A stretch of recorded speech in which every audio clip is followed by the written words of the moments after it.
पटेल जो टीपू सुल्तान सेना के जिला सदर भी है और समाजवादी पार्टी में चंद रोज कबल भी शामिल हुए। मैं उनके लिए इतना ही कहूंगा कि तारीख ने कौमों को दिया है यही पैगाम, तारीख ने कौमों को दिया है यही पैगाम, हक मांगना तौहीन है, हक छीन लिया जाए। इस्तेमाल कीजिए। हैदर पटेल, नांदेड़ जिला टीपू सुल्तान के जिला सदर भी है। और बिस्मिल्लाहिर्रहमानिर्रहीम। स्टेज पर तशरीफ फरमा समाजवादी पार्टी के जिला सदर अल्ताफ साहब, बहुजन समाज पार्टी के जिला सदर मनीष कावड़े साहब, टीपू सुल्तान सेना के जिला सदर एजाज खुशीकर साहब, समाजवादी पार्टी के जिम्मेदारान, बहुजन समाज पार्टी के जिम्मेदारान, दोस्तों, बुजुर्गों, नौजवान साथियों, घरों में बैठकर मुझको सुनने वाली पर्दा नशीन माँ और बहनों, अस्सलाम वालेकुम रहमतुल्लाहि व बरकातहू। मैं आज यहाँ पर कोई तकरीर करने के लिए नहीं आया हूँ। मेरे चंद सवाल मेरे कांग्रेस से रूबरू है, बस मैं वो सवाल करने के लिए आया हूँ और मैं अवाम से उसका जवाब चाहता हूँ। मेरे भाई, हमने जब कभी भी कांग्रेस को वोट दिया, कांग्रेस ने हमको सिर्फ और सिर्फ आश्वासन दिया, लेकिन कभी हमारा काम करने का काम नहीं किया। पिछले 65 साल से मुसलसल हम कांग्रेस को वोट देते आ रहे हैं। यही समझते थे कि कांग्रेस हमारी रहनुमा है, जब भी हमारे ऊपर आफत आएगी कांग्रेस आवाज को बुलंद करेगी, लेकिन कभी ऐसा नहीं हुआ। कांग्रेस ने कभी मुसलमानों के आवाज को बुलंद नहीं किया। आप मुझे बताइए कि आपके पास वोट मांगने के लिए अशोक चौहान साहब आएंगे, उनके चमचे आएंगे, कॉर्पोरेटर आएंगे, तो आप उनसे सवाल करना मेरे भाई कि आपने कहा था, इससे पहले भी कहा था कि आप हमको, हमारे मुसलमान समाज को आरक्षण देंगे। कहाँ गया आरक्षण? आज तक हमको आरक्षण नजर नहीं आता।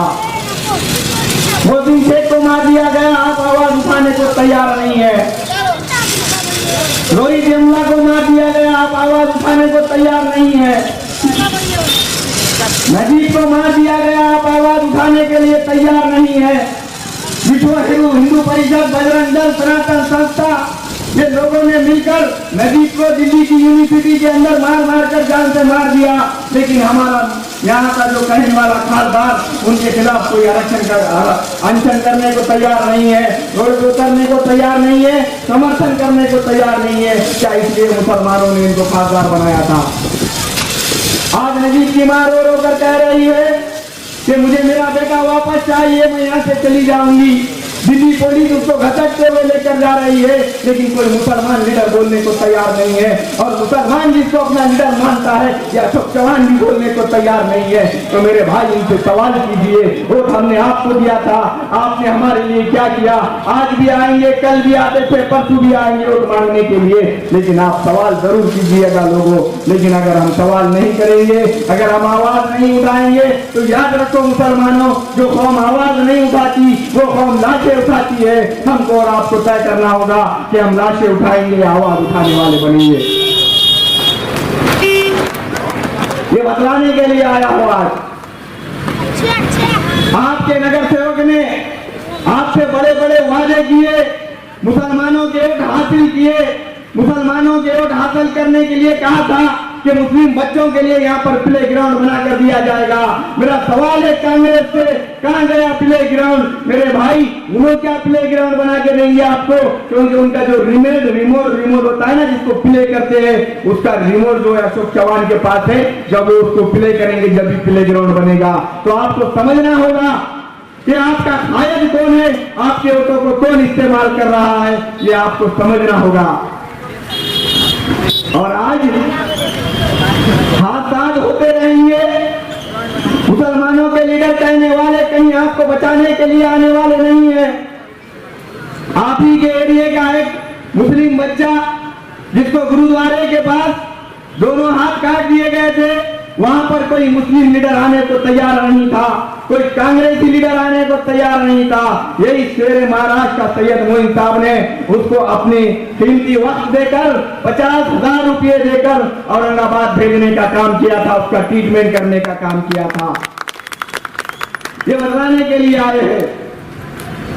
आज शेरे महाराज का अबू आसिम आजमी की बातों पर अगर हम गौर करेंगे, मेरे भाई, इनके पास कौन सी ऐसी चीज की कमी है जो हमेशा आकर हम पे वोट मांगते हैं? मेरे भाई, वो हमारी और तुम्हारी हिफाजत के लिए वोट मांगते हैं।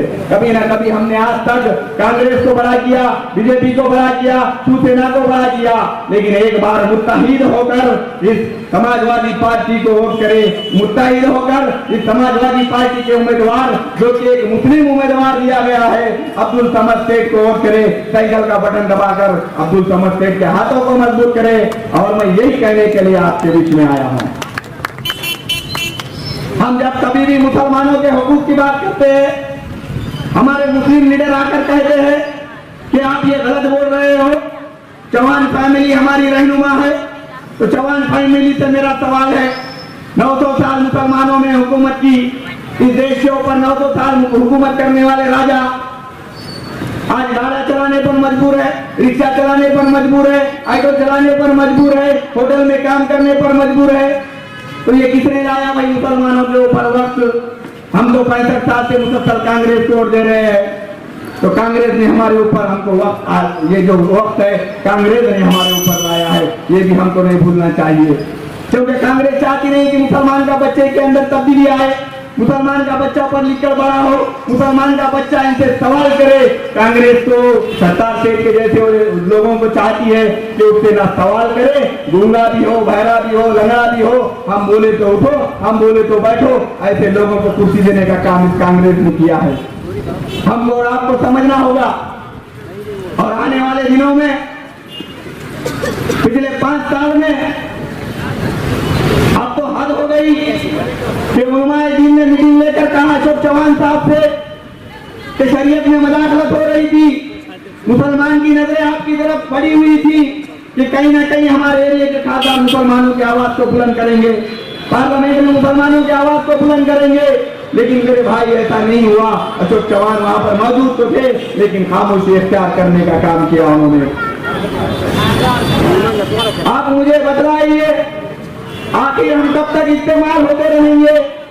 25 साल तक मुसलमानों पे जुल्म करने वाला, 25 साल तक मुसलमानों को भला बुरा बोलने वाला, 25 साल तक मुसलमानों को क्रिमिनल बोलने वाला सुभाष वानखेड़े अशोक चौहान को चलता, लेकिन 25 साल से मुसलमानों की रहनुमाई करने वाला अबू आसिम आजमी नहीं चलता। तो कौन सेकुलर है और कौन क्रिमिनल है, आपको फैसला करना होगा। ये बदलाने के लिए आपके दरमियान में आए हैं। वक्त की कमी है दोस्तों, इसलिए ज्यादा वक्त नहीं लूंगा, लेकिन आने वाली 18 तारीख को आप सोच समझकर, अपने ऊपर हुए वाले अत्याचारों को जानकर, सही उम्मीदवार को चुनकर सही उम्मीदवार को वोट दे, ये अपील करता हूं। और इस शेर के साथ मैं अपनी बात को खत्म कर दूंगा। कौन कह रहा है कि म्यार गिरा दो? कौन कह रहा है कि म्यार गिरा दो? दुश्मन हार मान ले तो तलवार गिरा दो। क्या घुट घुट के जीना यारो 5 साल तक? सारा ये सरकार है नामर्द, तो सरकार गिरा दो।